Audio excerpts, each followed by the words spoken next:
Trent Condon, LeShun Daniels with you today, Locked On Hawkeyes. We talked to the former Hawkeye running back about how we fix this offense with the bye week. What a bye week look like for Iowa football. Plus, we'll get a former player perspective on the Michigan cheating today. Locked On Hawkeyes. You are Locked On Hawkeyes, your daily podcast on the Iowa Hawkeyes. Part of the Locked On Podcast Network, your team every day.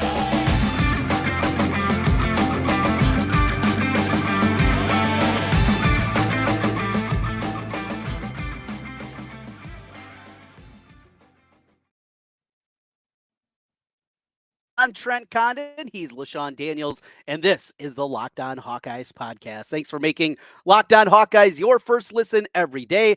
We're available wherever you get podcasts. You can also find us and watch us on YouTube. While you're there, make sure you hit that subscribe button. Helps us get in front of more Hawkeye fans. Today's episode is brought to you by Game Time. Download the Game Time app, create an account, and use code LOCKEDONCollege for $20 off your first purchase. Well, LeShun, we are nearly a week past the devastating loss in Kinnick Stadium to Minnesota. I was there at that one. The celebration in the stands was incredible, immaculate on the Cooper DeJean punt return. It was one of the best moments in certainly Kinnick Stadium history. I have been to, hundreds of games now throughout my life, starting as a little kid all the way through college, and I have been there for some big moments. I was there for basically any big win that you can think of, and that moment was something incredible. You know, one thing that I've talked about, you look back and beat the game with Sean Green in 2008. Well, that was a game where Iowa, pretty good and won it on a walk-off, beating Michigan, number 2 ranked Michigan in that epic game. It was a goal. This was on a punt return, and though it wasn't a walk-off, we hadn't seen a play like that with 90 seconds to play the football game, and then it's taken away on a technicality. And the thing that infuriated me most, I think, was after we heard Monday from the director of officiating for the Big Ten, Bill Carollo, and he said, well, if you look at the field level, yeah, it doesn't look like he's waving. But if you look at the aerial view, to paraphrase, that's where you can see the arm movement. Well, these players were not levitating. They play at field level, LeShun, and that just took me to another level. But I'll let you have the floor here and your takeaway from just the punt return and the impact of the officiating crew in that. Yeah. Obviously that play was just incredible. Obviously, it was what I kind of talked about last week. Those games are kind of those games against Minnesota. It's always decided by, especially as of late, like somebody making some big time play late in the game that really obviously swings it. And that was the play. Like that was it right there. I mean, get the ball in your best player's hands, let him go and do his thing. And obviously it was electric. See, we were excited at the house. So you saw the stands. Kinnick was crazy. And for it to get called back for that reason, like if it would have got called back for like, a block in the back or a holding or whatever, like obviously like, okay, ticky-tack, but you can kind of, those type of penalties like you live with, hey, they happen, right? Even if they come at the most inopportune times. But to go to the review and obviously review if he steps out of bounds and then come back and say, actually, he made an invalid fair catch signal, so the ball is dead at the spot, was just absolutely mind-blowing. It didn't make sense like watching on the field. And it wasn't like anybody on the field from both Iowa side or Minnesota side like reacted as if like he was making a fair catch. Like everyone like continued to play along. Like to come back and say that is just absolutely mind-blowing. And then to come back the following Monday and double down on it, I think it was even crazier because like, yeah, you don't play football from, overhead, right? Like you're playing it from field level, and all the players didn't seem to react as if he was making a fair catch sign or even get away sign or whatever. Because typically, again, he's literally just pointing at the ball and obviously showing the returner or the return team kind of where the ball is at. Typically, when people do, get away from the ball, it's usually with both hands or they're doing something like this or whatever. So to come back and take that back was just brutal. Obviously, there are more issues of why we didn't win the football game, besides not getting that punt return for a touchdown. But for that to happen in that moment is just absolutely brutal. After the play's over, the field's getting pelted with some water bottles and the like, and Phil Fleck brought his team off there. To be honest, I was surprised that the delay didn't last longer. I mean, it was pretty ugly in there. It really was. And I thought, I think back to when Lane Kiffin took his team for the first time to Tennessee and how brutal that was. And that was almost a half-hour delay, and they got it quickly cleaned up. But as he gets settled, all right, here you go. He's still got a minute and a half left to move the ball 15 yards, at least give yourself a chance at a field goal, and 20 yards and give yourself a chance at a pretty likely field goal with Drew Stevens and how good he's been. And I just had no hope. And that's what we were, 12 yards of offense in the second half. It's frustrating that, yes, you have that part, but then maybe even more frustrating is to not have any hope that your offense can pick up 15 yards. And that's where we are with this offense. There's nothing there. Deacon Hill obviously does not have the ability to be accurate enough to be a Big Ten quarterback, and we continue to see that. So that was the frustration for me then, and probably built on top of the frustration of the call is you just had no hope that you could get a first down and at least give yourself a shot. Yeah, I mean, it's just absolutely devastating that we're at that point. I mean, like, yeah, you hit it on the head. Obviously, yeah, it gets called back, but I mean, where you're in prime position, to get Drew into a position where he can kick a field goal, and win you that football game, and to be at a point where you can't move the ball, can't convert a first down, right? You can't even complete a pass, like these are things that you would expect trouble with in like little league football. Yeah. Definitely not at the Big Ten level, especially for a team that's trying to compete for a Big Ten championship. So it's extremely frustrating. But I mean, it's something that we've touched on this pod. Other people have touched on it.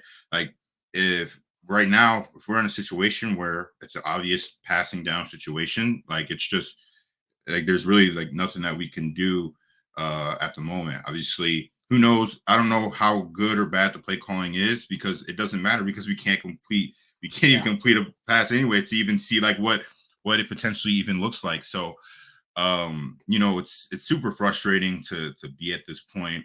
Obviously, the players are frustrated and the coaches are frustrated, but like, obviously, like, at some point, like, something's got to change. Some type of you gotta do something, right? You can't keep doing the exact same thing week in and week out, and rolling with the same people week in and week out at different positions, and expecting a different result. Because again, it's we're halfway through the season, over halfway through the season at this point, and like, at this point in time, like, teams have kind of established what their identity is, and Iowa has really established theirs over the last 2 years. So to be at this point, it's super frustrating. And who knows what the building looked like this week. I know it's probably not good. Definitely, whenever you lose a rivalry game, let alone to Minnesota, it's not a good time in the building. So who knows? Maybe it'll spark some change come next week. But I wouldn't necessarily hold out that much hope for it. So.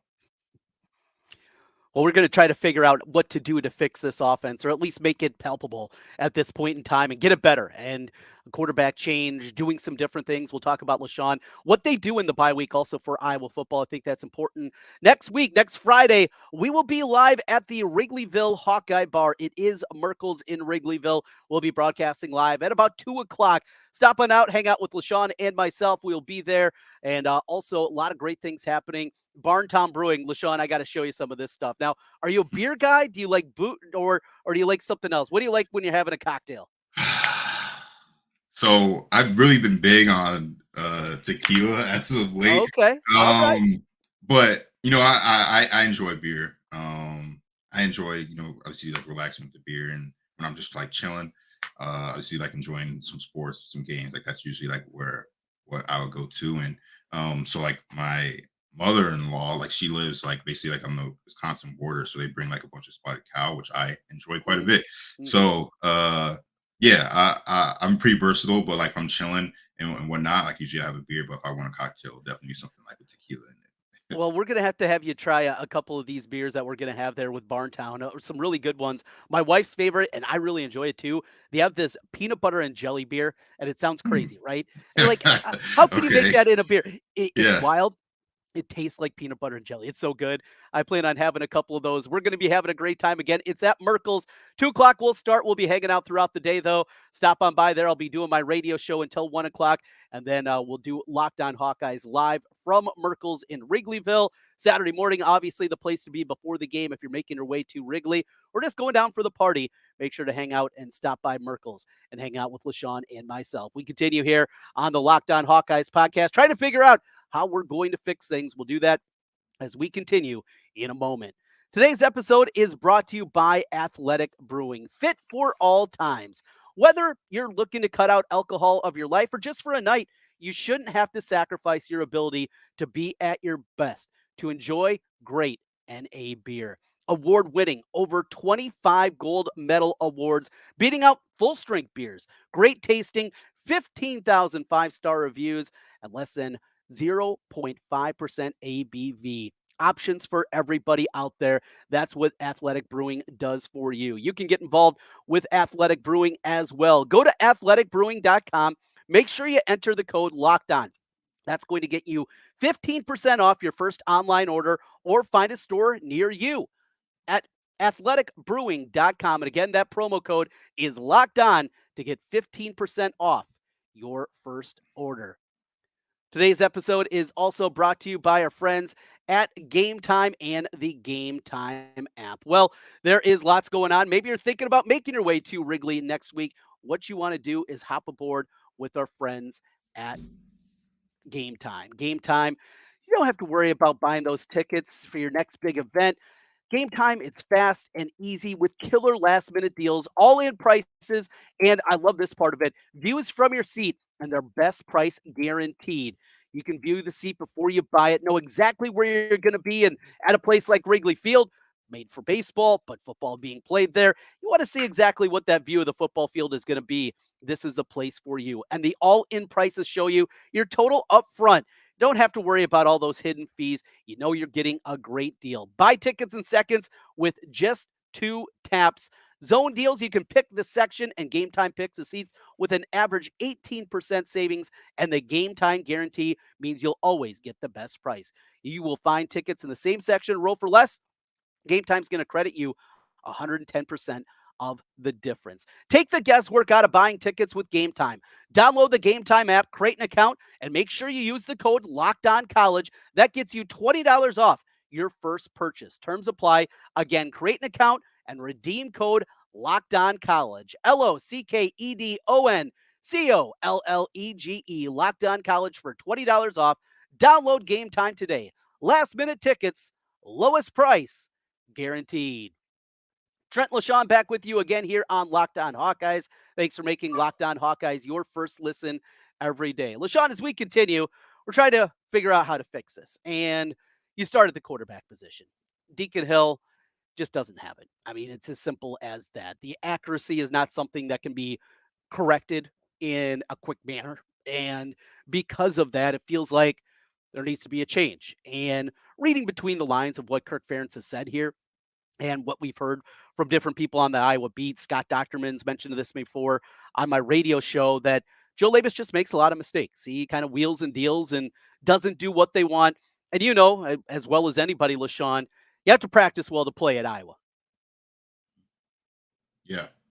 Yeah. I mean, that's, a big part of it. Obviously, like if you're not, showing that you can perform at a high level in practice, the coaches, they don't have the confidence to actually go out there and put you in the game, like no matter how talented you may be. And as frustrating as that is to hear from, maybe a fan perspective, obviously it's frustrating here from a player's perspective, but like it obviously like makes sense because if your coaching staff doesn't have confidence in you, like you're going to go out there and you might not be able to play at your most high level that you can, and so obviously they don't want to put you in that type of situation. But when you're at this point in time at the offense, and actually Deacon has struggled with accuracy, and it's not like he's like a crazy dual threat quarterback where you can make things happen with your legs, so you kind of live with maybe not having the most accurate quarterback. It's just like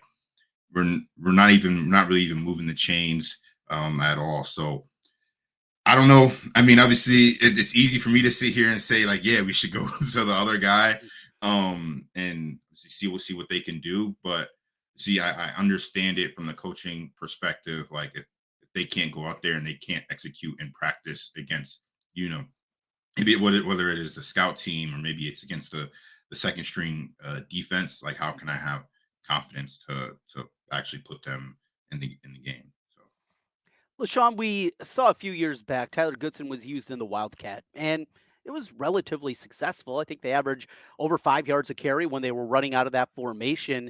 Same kind of thing here. A question.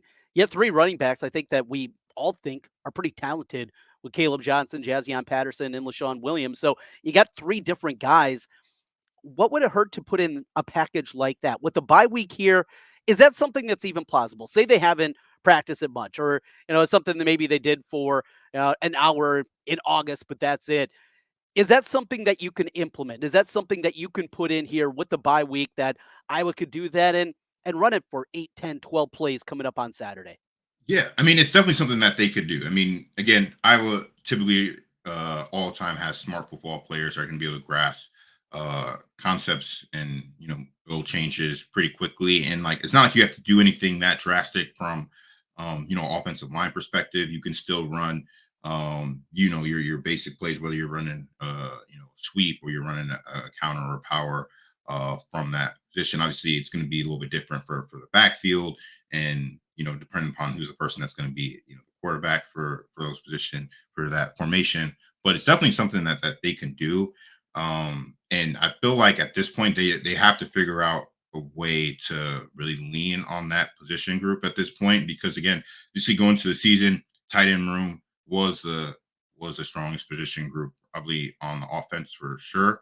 And obviously when you lose your top three tight ends, so with the third kind of being in and out a bunch, like it puts an effect on your offense, because you go into the season like planning like, okay, we're gonna be these guys the focal point, and now you lose those guys, and now you're looking for, okay, where else can we lean on? Where can our identity be? And I would say that the running back group is, as biased as I may sound, is probably going to be the best place for them to be able to lean on, because again, we brought in some new guys to the receiver position, but again, a lot of these guys are either they're new to the team or relatively unproven. So there's still a lot of work there. And with the struggles they have at the quarterback position, I feel like there's got to be ways that we can find to lean on the running back group. And that is a way that we can be able to do that. But who knows? I mean, it's something I'm sure that they may have talked about. I'm sure they haven't scrapped it completely, right? It's pretty much the same offensive staff. It's basically the same offensive staff at this point. So I mean, I'm sure it's something that they could go ahead and do. It just depends like how much they've actually talked about it, how much they've installed it. Because if they haven't really touched on it or installed it, I wouldn't anticipate it, being a focal point. But they could, because I remember when in 2016, my senior year, when we got towards later in the year and they started putting, me in the backfield and Akram like as a receiver to use like for jet sweeps and get that fly motion type thing. And now something that we installed pretty quickly. So I wouldn't be necessarily shocked to see them add a Wildcat, but I'm not going to necessarily hold my breath for it either. Yeah, I'm right there with you. And something needs to be done, though. And we talk about quarterback, we talk about installing something, doing something different there. It's got to be better. And these final four games are all very winnable. They're also very losable too. And Iowa, with these ineptitude offensively, they can lose any one of these games. So, what is an off week like typically for an Iowa football player? Is it an opportunity? Do they, give some more run to the young guys? Is it just heal? And certainly, we can tell this team definitely needs that point that they need some healing up. What's it normally like, at least when you were playing during the bye week for the Hawkeye player? Yeah. First off, like if you were the starter, Lacey listed as the one guy on the depth chart, you didn't really practice. You use that time to heal. Like you would do a little bit of conditioning, You would do some individual drills, just some really, really light work, just to let your bodies up to this point kind of recover and get rid of any ailments that you might have up to this point, any sore ankles or sore soft tissues or shoulders, anything like that, to really let you recover. And then for guys that may be second on the depth chart, uh, you were going to get a decent amount of work this week, just to again help keep you as sharp as possible for when you have to step into a starting role, or you are expected to get more reps maybe as you get to the last part of the season. And then but really it's uh specialized for a lot of your developmental guys. So maybe like your 2B guys on the depth chart, or your freshmen, or your guys that don't really play as much. This is an opportunity for them to get a lot of work. So I would anticipate that some of your quarterbacks on the lower end depth chart are going to get a ton of reps. A lot of your offensive linemen that don't start are going to get a bunch of reps this week. And that's really what the bye week looks like from our perspective. And you don't really spend too much time prepping for the next opponent. Like, it'll be stuff that you'll kind of talk about a little bit in meetings, but it's not like a full on preparation game week type deal. It's really used as an opportunity to let your starters recuperate and get your second string, your developmental guys more up to speed, because now you have the opportunity for the rest of the position coaches to spend a lot more time with them, whereas your starters can spend a little bit more time with the strength staff and the trainers. So Makes a whole lot of sense. Well, we roll through here on Locked On Hawkeyes. LeShun, I got to get your perspective on this Michigan deal, because on the surface, initially, it felt, all right, what's the big deal? Who cares? And then, boy, just more and more stuff continues to come out. We'll talk about that. And of course, time to make our picks. We'll do that as we continue Locked On Hawkeyes. Today's episode of Locked On Hawkeyes is brought to you by Prize Picks.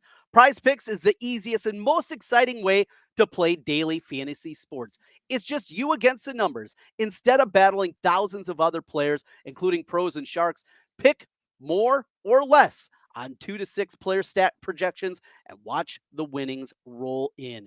Prize Picks, it's super easy to play. I can make my picks and submit my entry in less than 60 seconds. Quick withdrawals, easy gameplay, an enormous selection of players and stat types are what make Prize Picks the #1 daily fantasy sports app. So, got it up here and taking a look at the NFL on Sunday. This is what I came up with.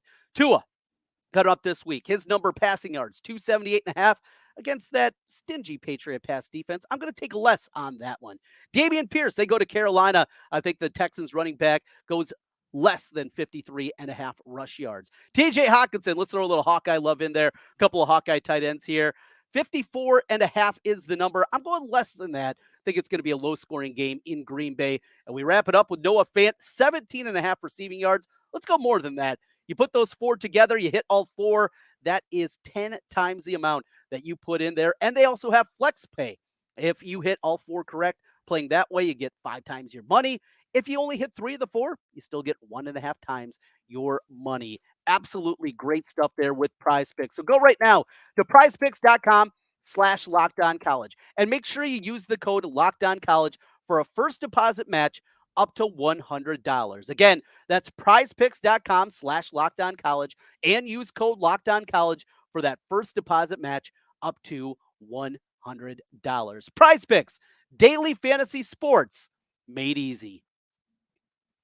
Trent LeShun back with you one final time on the Locked On Hawkeyes podcast. And before we get into our picks for the week, LeShun, and we have a new leader on the board, we got to make sure we mention that one. I think you can understand who's leading now our season-long contest. Let's go and get your perspective on the Michigan sign stealing scandal. I guess it's a scandal, because initially I'm like, who cares? It's so weird that you can legally, if you will, steal signals in game, but you can't do it before the game. And to think that teams don't do that and don't do that from the TV broadcast or the all 22 that they get, that there aren't some people and some teams out there trying to do that. I just said, man, this seems much ado about nothing. And then kind of the deeper you go, as you see just how elaborate this crazy scheme was. Yeah, I'm gonna be quick, but this is wild. Like, they got, you know, uh, like recruiting interns and GAs and all this stuff going to different games and recording, uh, their sidelines and the signals that they're doing and the plays that correspond to it, and coming up with like big laminated sheets that are ready for game day, and like you got this guy like standing next to your offensive coordinator, defensive coordinator, like, hey, this is what they're running, so on and forth, so forth. I think which is insane. Like, yeah, obviously it's different if you get that stuff from film study and the all 22, but all 22, it doesn't, you can't really see the sidelines Mhm. that much unless you go to like the extremely like wide view. And most of the time, like if it's the teams at home, like they're going to be on the back of the side of the camera, so you're not even going to be able to see their signals. So um yeah, the way that this has came out, I think, is absolutely insane. um Obviously, like for us in Iowa, it wouldn't have been that big of a deal because a lot of our audibles and things are done at the line of scrimmage. Obviously, like we do signal plays in, but a lot of the time, especially like when we were with CJ, like a lot of that stuff ended up getting checked to something, or making some type of sort of change, so it wasn't the exact same thing that they were getting. But yeah, the way that this is now, especially with the amount of teams that do the check with knees from the sidelines, like, yeah, it's a little crazy. I'm not gonna lie. So I'm interested to see like how this is gonna end up playing itself out. And see kind of what is going to be the repercussions for Michigan. And well, Jim Harbaugh, he's probably going to be now in your stomping grounds in Chicago next year, coaching the Bears, and he'll be out of there and won't have to deal with those Yeah. repercussions. Let's get into our picks for this week. A little bit different look. Obviously, we don't have the Iowa game to take a look at, but 5 games this week, each and every week. I have regained the lead after I went 3-2 last week. And the 3 picks that we agreed on, we went 1-2 combined. Of course, that's the way that it normally goes if you get some agreement there. Let's kick things off. It is the big noon kickoff on Fox. Oklahoma, they're a 10-point favorite at Kansas, and the T-box is mine this time. I'll lead things off here. I like the Jayhawks. I know Bean is now the quarterback. Daniels is still banged up, and he's such a difference maker. But last 2 years, Leipold's teams have played really well against the Sooners. I think that continues here. I think the Jayhawks keep it snug. Give me Kansas plus the 10. Yeah, was thinking the exact same thing. I feel like they're going to be able to keep it close. It's going to be a great environment, and the fact that I see that they're coming off a bye, right? They've had additional time for just guys in general on the team to get healthy and prepare for this game. And yeah, you hit it on the head. Like this seems like the game where uh Oklahoma could potentially lay a dud. I don't think that they will, but I do think that Kansas will definitely be able to keep this close, kind of the same deal the way that UCF did last week. Game number 2, you lead things off here. It is the cocktail party down in Jacksonville, Georgia, 2-touchdown favorite against Florida. Yeah, Florida's been a confusing team this entire year, and Georgia has been at times, but because of the one time that I went against Georgia and they ended up beating I think Kentucky by like 40 points, I know better than to go against the dogs, and so for that reason alone, that's why I'm sticking with Georgia on this one. Georgia, when they have some kind of motivation, when they know they have to have their head screwed on, it's one thing, to dink around against Vanderbilt. Florida has shown something. Graham Mertz looks like a completely different quarterback since he got out of Madison, and he's looked pretty good for the Gators. But I think Georgia, I'm with you. I think they're going to be locked in for this one. I'm also going to take the Bulldogs. We're 2 for 2 on the same side. Let's go into game number 3. It is where game day will be this week.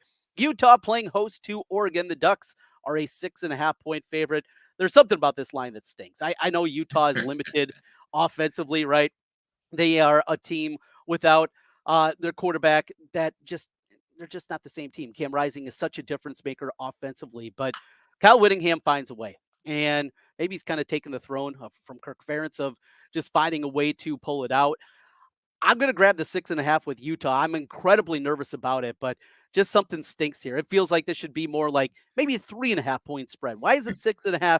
Usually Vegas knows something. Yeah, I don't know. I was thinking the same thing, and obviously, every game that Oregon has played this year, they've been phenomenal. Even in that loss against Washington. Like they've been great, both offensively and defensively. And even though they're going on the road against a really really tough Utah team that came off a phenomenal win last week, I I don't know. There's something about it that's telling me take the Ducks. They've been strong, and I feel like they're going to continue to be strong and really go out and put a really good performance out. So give me Oregon on this one. Going with the Ducks. Let's go to a little local flavor here with the Hawkeyes on the bye week. Iowa State goes on the road. They travel to Baylor. Cyclones coming off the bye. You go first here. Iowa State now favored by a field goal at FanDuel. This thing opened up. Baylor was the favorite, but apparently taking a lot of Cyclone money this week. Yeah, I actually leaning with the Cyclones for once. I feel like that they've really have hit some of their footing over the last few weeks, and obviously they had a bye last week with you get additional time to prepare, and they've shown some things since that loss against Oklahoma, and I really feel like that's going to continue this week. So give me the Cyclones. I like the way that they're playing as of late. Same side on this one. In fact, this was one of my first bets of the week earlier this week when Iowa State was under a field goal favorite, but you're not going to get that anymore. We're both on the Cyclones in this one. We wrap it up. It's the Buckeyes at the Badgers. And, Wisconsin last week looked dreadful for 3 quarters. They come roaring back in the fourth quarter to knock off Illinois, including a fat guy touchdown, which I love to see as a fat guy myself, getting the big guy in the end zone and proving to be the difference. But, the limitations of Wisconsin offensively and just how good that Ohio State defense is.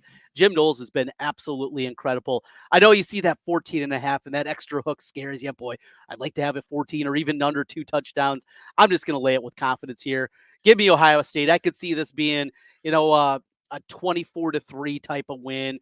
20-7, something in that range. Well, that wouldn't be a cover, but I think it's going to be relatively low scoring. I'm going to take the Buckeyes though and lay the points. Yeah, this has potential for. This seems to be another one of those games where it's potential for Ohio State to lay a dud. But that said, their defense has been so good. The way that they played against Penn State last week was just absolutely phenomenal. Limited them everywhere, anything that they couldn't. They literally couldn't do anything the entire football game. And you hit it. The limitations that Wisconsin has on offense, and the fact that if they start slow the way that they did last week against Illinois, this game will end up being a runaway blowout. So, because of that, because of Ohio State's defense, I'm leaning with the Buckeyes on this one, and I expect them to come out and play strong at a high level. So, hopefully, Wisconsin will play strong and give us a good game, but that's to be determined. All right, so a lot of agreement this week, and we will see how it goes. Our picks presented by FanDuel Sportsbook. LeShun, we are a week away. We'll see you over in Chicago. Excited about this one. I know the loss to Minnesota put a little bit of a damper on things, but we'll be excited. It's going to be a great time down there. Hawkeye fans together, and a once-in-a-lifetime opportunity to see the Hawkeyes play in Wrigley Field. Going to be a really, really fun week next week. Looking forward to it, LeShun. Yes, sir. Yes, sir. Go Hawks.